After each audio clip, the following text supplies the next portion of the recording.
உறக்கத்திலே வருவதல்ல கனவு, உன்னை என்னை உறங்க விடாமல் செய்வதுதான் கனவு. வெல்கம் டு துளிர் ஐஏஎஸ் அகாடமி. இந்த வீடியோ என்ன பார்க்க போறோம்னா, லாஸ்ட் வீடியோவில் நம்ம யூனிட் 6 எப்படி படிக்கணும், என்ன டாபிக்லாம் நம்ம கவர் பண்ணுறதை நம்ம பார்த்தோம். ஸோ அது மூலிமா பார்த்தீங்கன்னா நீங்கள் அதிகபட்சமாக நல்லா ஸ்கோர் பண்ணலாம் அப்படின்னு தான் அந்த வீடியோ பார்த்தோம். இப்போ யூனிட் 5 பற்றி பார்க்க போகிறோம். யூனிட் 5ல் முக்கியமாக என்னென்ன ஃபஸ்ட்டு பார்த்தீங்கன்னா தமிழ்நாட்டின் மனிதவள மேம்பாட்டு குறியீடுகள். தமிழ்நாட்டின் மனிதவள மேம்பாட்டு குறியீடுகள். ஸோ இதில் என்னெல்லாம் இருக்குது, தமிழ்நாட்டின் மனிதவள மேம்பாட்டு குறியீடுகள். ஸோ இதில் மனிதவள மேம்பாட்டு குறியீடு என்ன, HDA என்ன அப்படிதான் ஃபர்ஸ்ட் நீங்கள் பாருங்கள். அடுத்து ஐக்கிய நாடுகள் மேம்பாட்டு திட்டம். ஸோ இந்த HDA உங்களுக்கு கொண்டு வந்து யாருன்னா ஐக்கிய நாடுகள் ஏற்றுக்கிட்டது யாருன்னா ஐக்கிய நாடுகள் திட்டம். அடுத்து சமமின்மை சரி செய்யப்பட்ட மனிதவள மேம்பாட்டு குறியீடு. இதுக்கப்புறம் பார்த்தீங்கன்னா உங்களுக்கு இந்தியாவின் மனிதவள மேம்பாட்டு குறியீடு. தென் தமிழ்நாடு மாநில மனிதவள மேம்பாட்டு அறிக்கை 2017 2017ஆம் ஆண்டு வெளியிட்ட தமிழ்நாடு மனிதவள மேம்பாட்டு அறிக்கை.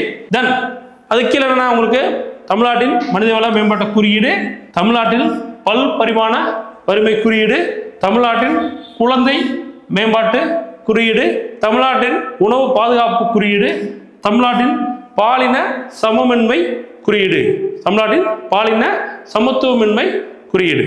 ஸோ அடுத்து இந்தியாவின் இதர குறியீடுகள். இது எல்லாமே மற்றும் அறிக்கையில் இது எல்லாமே உங்களுக்கு சேர்ந்து தான் பார்த்தீங்கன்னா உங்களுக்கு தமிழ்நாட்டின் மனிதவள மேம்பாட்டு குறியீடுகள். ஸோ இதில் உங்களுக்கு ரெகுலராக பார்த்தீங்கன்னா எக்ஸாம்ஸில் கொஸ்டின் கேட்குறாங்க. ஸோ அதனால் இந்த டாபிக் எல்லாமே நீங்கள் கவர் பண்ணிடலாம். ஸோ இதெல்லாமே உள்ளடக்கி தான் நம்மளுடைய புத்தகம் இருக்குது, சரிங்களா? ஸோ யூனிட் 5ல் நம்ம புக் போட்டிருக்கோம் பார்த்தீங்களா? ஸோ அதோட இண்டெக்ஸ் தான் இது, எல்லாமே கவர் ஆகிருக்கும். அடுத்து ரெண்டாவது பார்ட் என்னன்னா, உங்களுக்கு ரெண்டாவது பார்ட் என்னன்னா தமிழகத்தின் சமூக மறுமலர்ச்சி இயக்கங்கள். தமிழகத்தின் சமூக மறுமலர்ச்சி இயக்கங்கள். அதில் மறுமலர்ச்சினாலே பார்த்தீங்கன்னா இனிஷியலாக நம்ம திருவள்ளுவரை கொண்டு வந்திருக்கோம். திருவள்ளுவர் மற்றும் தமிழ் சமூகம், திருவள்ளுவர் மற்றும் தமிழ் சமூகம். அடுத்து தமிழகத்தின் சமூக சீர்திருத்தவாதிகள். ஸோ யாரெல்லாம் பார்த்தீங்கன்னா தமிழகத்தின் சீர்திருத்தவாதிகள் அப்படின்னு பார்த்தீங்கன்னா உங்களுக்கு ராமலிங்க அடிகள், வைகுண்ட சுவாமிகள், இரட்டைமலை சீனிவாசன், மாயூரம் வேதநாயகம் பிள்ளை, அயோத்திதாச பண்டிதர், ஜி சுப்பிரமணிய ஐயர், மதுரை பிள்ளை, VS சீனிவாச சாஸ்திரி, பெரியார் இவே ராமசாமி, சுவாமி சகஜானந்தா, LC குருசாமி, சுப்பிரமணிய பாரதி, திருவிகா, MC ராஜா, VI Munusamy Pillai, P Kakkan, B mayor Parameswaran, Swami Desikananda. So இவங்களாம் சமூக சீர்திருத்தவாதிகள். பெண் சீர்திருத்தவாதிகள் யாரு? அன்னி பெசன்ட், முத்துலட்சுமி ரெட்டி, S தர்மாம்பாள், மூவலூர் ராமாமிர்தம் அம்மையார். ஸோ இவங்களாம் பெண் சீர்திருத்தவாதிகள். சமூக சீர்திருத்தங்களில் கிறித்துவ சமயப்பரப்பு நிறுவனங்களின் பங்கு. அடுத்து தமிழ்நாட்டில் தொழிலாளர் இயக்கங்கள், அதில் முக்கியமாக M சிங்கார வேலர். ஸோ இதெல்லாமே பார்த்தீங்கன்னா உங்களுக்கு கண்டிப்பாக பார்க்கணும். அடுத்து ஆரம்பகால அரசியல் அமைப்புகள். அடுத்த கேட்டீங்கன்னா ஆரம்பகால அரசியல் அமைப்புகள். ஸோ இந்தியாவில் அரசியல் அமைப்புகள் எப்படி இருந்தது, எப்படி ஸ்டார்ட் ஆச்சு. அடுத்து தமிழ்நாட்டின் ஆரம்பகால அரசியல் சங்கங்கள்லாம் என்ன. அடுத்து அரசியல் கட்சிகளின் வகைமுறைகள், அரசியல் கட்சிகள் வகைமுறைகள்.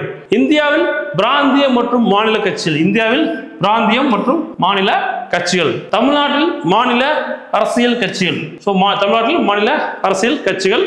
அடுத்து விடுதலைக்கு முன் தமிழ்நாட்டில் மாநில அரசியல் கட்சிகளும் நலத்திட்டங்களும். ஸோ விடுதலைக்கு முன்னாடி இருந்ததுன்னா தமிழ்நாட்டில் இருந்தால் மாநில அரசியல் கட்சிகள் மற்றும் அதனுடைய நலத்திட்டங்கள். ஸோ நீதி கட்சி, காங்கிரஸ், நீதி கட்சி மற்றும் காங்கிரஸ். விடுதலைக்கு பின் தமிழ்நாட்டில் மாநில அரசியல். ஸோ விடுதலைக்கு பின் தமிழ்நாட்டில் மாநில அரசியல் கட்சிகளும் நலத்திட்டங்களும். பாருங்க, இதுல முக்கியமா யார் இருக்காங்க உங்களுக்கு? ஓமந்தூர் ராமசாமி ரெட்டியார், PS குமாரசாமி, C ராஜாஜி, காமராஜர், பக்தவச்சலம், காமராஜர் மற்றும் பக்தவச்சலம். ஸோ அடுத்து பார்த்தீங்கன்னா உங்களுக்கு திராவிட கட்சிகளும் மற்றும் நலத்திட்டங்களும், திராவிட கட்சிகள் மற்றும் அந்த கட்சிகளோட நலத்திட்டங்கள். ஸோ அதில் யாரெல்லாம் பாருங்க உங்களுக்கு திராவிட கட்சிகள்லாம் அண்ணாதுரை வந்துருவார். அடுத்து கலைஞர் கருணாநிதி வந்துருவார். அடுத்து MG ராமச்சந்திரன், MGR வந்துருவார். ஸோ அடுத்து பார்த்தீங்கன்னா ஜெயலலிதா வந்துருவாங்க. அடுத்து எடப்பாடி பழனிசாமி அண்டு தற்போதைய முதல்வர் மு க ஸ்டாலின். ஸோ இதில் ஸோ நம்ம இந்த புக்கில் வந்து பார்த்தீங்கன்னா உங்களுக்கு அண்ணாதுரையில் ஸ்டார்ட் பண்ணி உங்களுக்கு நீதி கட்சியில் ஸ்டார்ட் பண்ணி அடுத்து வந்து காமராஜர், அண்ணாதுரை, கலைஞர் கருணாநிதி, எம்ஜிஆர், ஜெயலலிதா, எடப்பாடி பழனிசாமி, முன்னாள் முதல்வர் மற்றும் தற்போதைய முதல்வர் மு.க. ஸ்டாலின் இவங்க கொண்டு வந்த எல்லா திட்டங்களும் கொண்டு வந்தாச்சு. முக்கியமாக வந்து பார்த்தீங்கன்னா இப்போ ரீசெண்டாக வந்த நிறைய திட்டங்கள் எல்லாமே வந்து உங்களுக்கு எல்லா டீட்டெயிலும் கிளியராக அதில் கொடுத்துருக்கோம் இந்த புக்கில். ஓகேங்களா? ஸோ அடுத்து இடஒதுக்கீட்டு கொள்கை. அடுத்து இடஒதுக்கீட்டு கொள்கை. ஓகே, இந்தியாவில் இடஒதுக்கீட்டின் பரிமாணம் எப்படி வந்தது பாருங்க. இந்தியாவில் இடஒதுக்கீட்டின் பரிமாணம் இதுல முக்கியமா முதலாவது அரசியலமைப்பு திருத்த சட்டம் 1951 மற்றும் இடஒதுக்கீடு. அடுத்து பிற்படுத்தப்பட்ட வகுப்பினர் ஆணையங்கள். நெக்ஸ்ட் பொருளாதாரத்தில் பின்தங்கிய வகுப்பினருக்கான இட ஒதுக்கீடு. அடுத்தது தமிழகத்தின் முதல் பிற்படுத்தப்பட்ட வகுப்பினருக்கான ஆணையம். நெக்ஸ்ட் தமிழ்நாடு இடஒதுக்கீடு சட்டம் 1994. ஸோ இடஒதுக்கீடு கொள்கையில என்னெல்லாம் கொண்டு வந்து என்னெல்லாம் வந்து சட்டங்கள் வந்தது, என்னென்ன தீர்ப்புகள் வந்து எல்லாமே இதுல இருக்கு. சரிங்களா? ஸோ நம்மளுடைய புத்தகத்தில் இருக்கு. அடுத்து வந்து பார்த்தீங்கன்னா தமிழகத்தின் பொருளாதாரம். ஓகே, பொருளாதாரத்தின் போக்கு. ஸோ தமிழகத்தின் பொருளாதார போக்கு எப்படி இருக்கு. அடுத்ததுல வேளாண்மை, போக்குவரத்து, துறைமுகங்கள், ஆற்றல், தொழில்துறை, தமிழ்நாட்டின் முதன்மை தொழில்துறை கூட்டமைப்பு, தமிழ்நாட்டின் முதன்மை தொழில்துறை கூட்டமைப்பு, சிறப்பு பொருளாதார மண்டலங்கள், அப்புறம் வங்கிகள், கல்வி, சுற்றுலா, குறு சிறு மற்றும் நடுத்தர தொழில் நிறுவனங்களின் முயற்சிகள், உலகளாவிய முதலீட்டாளர்கள் கூடுகை. சரிங்களா? அஜிம்னு சொல்லக்கூடிய உலகளாவிய முதலீட்டாளர்கள் கூடுகை, தமிழகத்தின் சமூக பொருளாதார வளர்ச்சியில் சமூக நல திட்டங்கள் என்னெல்லாம் இருந்தது. ஸோ அதில் மகளிர் நலத்திட்டங்கள், பெண்களுக்கான பொருளாதார மேம்பாட்டு திட்டங்கள், தமிழ்நாட்டில் செயல்படுத்தப்படும் மருத்துவம் சார்ந்த திட்டங்கள், நெக்ஸ்ட் வந்து குழந்தைகள் நலவாழ்வு திட்டங்கள், பொதுமக்கள் அனைவருக்கும் பொதுவான திட்டங்கள். ஸோ பொதுமக்கள் அனைவருக்கும் பொதுவான திட்டங்கள். ஸோ பாருங்க, சமூக நலம் சார்ந்த திட்டங்கள், பெண்கள் தொடர்பான திட்டங்கள், குழந்தைகள் தொடர்பான திட்டங்கள், மருத்துவம் சார்ந்த திட்டங்கள், இதெல்லாம் கொடுத்தோம் இல்லாம பொதுவான திட்டங்கள் எல்லாமே இதுல கவர் ஆயிருக்கு. அதுவும் இல்லாம நோய் சார்ந்த திட்டங்கள். சரிங்களா? ஸோ எல்லா திட்டங்களும் நம்ம கவர் பண்ணியிருக்கோம். அடுத்து சமூக நீதி நல்லிணக்கம். அப்படியே என்ன பாருங்க, உங்களுக்கு சமூக நீதி நல்லிணக்கம் என்னென்ன இருக்கு, சமூக நீதி வகைகள். ஸோ என்னென்ன நீதிகள்லாம் சமூக நீதிலாம் இருக்கு, அது எல்லாம் வகைகள். அடுத்து வந்து சமூக நீதியும் மதராஸ் மாகாணத்தில் ரயத்தாய் முறையும். நெக்ஸ்ட் பிரிட்டிஷ் காலகட்டத்தில் சமூக நீதியை உறுதி செய்ய மேற்கொள்ளப்பட்ட நடவடிக்கைகள் என்ன. அடுத்து பெண்களுக்கான சமூக நீதி, பெண்களுக்கான சட்டப்பூர்வ உரிமைகள் என்ன இருக்கு, இதெல்லாம் கொடுத்திருக்கோம். அடுத்து குழந்தைகளுக்கான சமூக நீதி, குழந்தைகளுக்கான சட்டப்பூர்வமான உரிமைகள் என்ன இருக்குது. அடுத்து பட்டியல் சாதியினர் மற்றும் பட்டியல் பழங்குடியினருக்கான சமூக நீதி.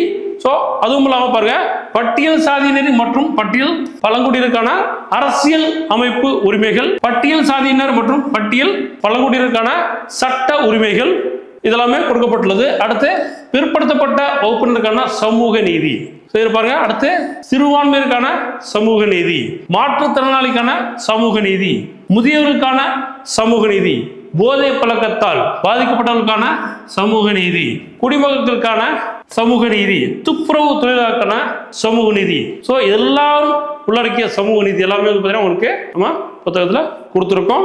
அடுத்து தமிழ்நாட்டில் கல்வி முறைமைகள் எப்படி இருந்தது பாருங்க.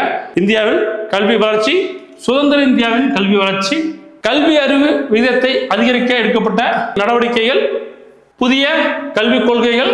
அடுத்து தமிழ்நாட்டின் கல்வி வளர்ச்சி, சுதந்திரத்துக்கு முன்பு தமிழகத்தில் கல்வி, சுதந்திரத்துக்கு பின் தமிழகத்தில் கல்வி, தமிழக அரசின் முக்கிய கல்வி அமைப்புகள்.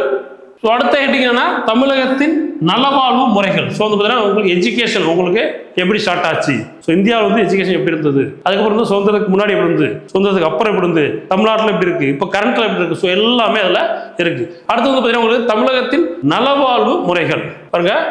பொது சுகாதார கொள்கை 2017, தமிழ்நாட்டில் உள்ள சுகாதார அமைப்பு முறைகள், சமீபத்திய நோய்கள் என்னெல்லாம் இருந்தது, அடுத்து மருத்துவம் சார்ந்த அமைப்புகள். ஸோ இதெல்லாமே உங்களுக்கு தமிழகத்தின் நலவாழ்வு முறைகளை கொடுக்கப்பட்டுள்ளது. அடுத்து தமிழக புவியியல் மற்றும் கூறுகள். ஓகேங்களா? ஸோ இயற்கை அமைப்பு, தமிழகத்தில் இயற்கை அமைப்பு எப்படி இருக்கு. ஸோ அதில் வந்து பார்த்தீங்கன்னா மேற்கு தொடர்ச்சி மலை, கிழக்கு தொடர்ச்சி மலை, பீடபூமிகள், சமவெளிகள், கடற்கரைகள், வடிகால் அமைப்பு இதெல்லாமே இருக்கு. அடுத்து காலநிலை, தமிழ்நாட்டின் மண் வகை, இயற்கை தாவரங்கள், வன உயிரினங்கள். அடுத்து தமிழ்நாடு மாநில புவியியல். இதுல தமிழ்நாட்டின் முக்கிய பயிர்களின் பரவல், தோட்டப்பயிர்கள், கால்நடை வளர்ப்பு, தமிழ்நாட்டில் பல்நோக்கு ஆற்று பள்ளத்தாக்கு திட்டங்கள், தமிழ்நாட்டில் பழங்குடியினர், தமிழ்நாட்டின் கனிம வளங்கள் எல்லாமே இதுல இருக்கு. ஸோ இதெல்லாமே ரொம்ப ரொம்ப முக்கியம். ஜியோகிராஃபிக்கெல்லாம் வந்து பார்த்தீங்கன்னா உங்களுக்கு தமிழ்நாட்டில் என்னெல்லாம் இருக்குது, ஸோ இதெல்லாமே அதில் நம்ம கொடுத்துருக்கோம். பல்வேறு துறைகளில் தமிழகத்தின் சாதனைகள். ஸோ தமிழ்நாட்டில் வந்து பார்த்தீங்கன்னா இப்போ நிறைய சாதனைகள் பண்ணிட்டு இருக்கும். ஓகே, தமிழ்நாடு அரசு நிறைய சாதனைகள் பண்ணிட்டு இருக்கு. ஸோ அப்போ நிறைய என்னென்ன துறைகள்லாம் என்னென்ன சாதனைகள் பண்ணாங்க அப்படின்றத பற்றி ஃபுல் டீட்டெயில் இதில் கொடுத்துருக்கோம். தமிழ்நாடு அரசின் பொருளாதார ஆய்வறிக்கை 2024-25 அதனுடைய சிறப்பம்சங்கள், இந்திய புத்தாக்க குறியீடு, சிறந்த ஆளுமை குறியீடு எல்லாமே இதில் உள்ளடக்குது. அடுத்து தமிழ்நாட்டின் மின் ஆளுமை இது எல்லாமே வந்து பார்த்தீங்கன்னா ரொம்ப ரொம்ப இம்பார்ட்டன்ட். சரிங்களா?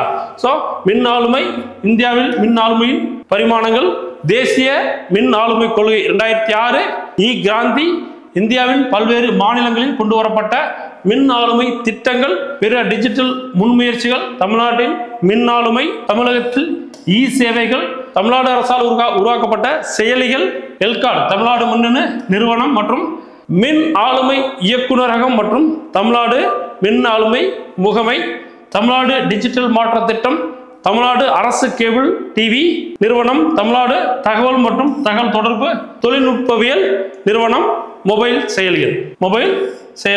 ஸோ அதுக்கடுத்து வந்து கடைசியாக எக்ஸ்ட்ரா ஒரு டாபிக் என்னன்னா மக்கள் தொகை கணக்கெடுப்பு 2011 கொடுத்துருக்கோம். ஸோ இது எல்லாமே உள்ளடக்கி தான் நம்மளுடைய யூனிட் 5 புத்தகம். சரிங்களா? ஸோ இந்த யூனிட் 5 புத்தகம் உங்களுக்கு வாங்கி படிச்சீங்கன்னா ரொம்ப யூஸ்ஃபுல்லாக இருக்கும். ஸோ எல்லா கண்டனும் டீட்டெயிலாக எக்ஸாமுக்கு என்ன தேவை, சிலபஸில் என்ன இருக்குது, இது மூலியமாக வந்து பார்த்தீங்கன்னா உங்களுக்கு ரொம்ப யூஸ்ஃபுல்லாக இருக்கும். சரிங்களா? ஸோ இது இப்படி தான் நம்ம கம்பேர் பண்ணி கொடுத்துருக்கோம். யூனிட் 6 ஆகட்டும், யூனிட் 5 ஆகட்டும், ஸோ ரொம்ப வந்து தெளிவாக அந்த புத்தகங்கள் இருக்குது. இதை நீங்கள் வாங்கி படிச்சீங்கன்னா கண்டிப்பாக வரக்கூடிய எக்ஸாம்ஸில் நல்ல ஸ்கோர் பண்ணலாம். ஸோ அதுக்கு என்னுடைய வாழ்த்துக்கள். நன்றி, வணக்கம்.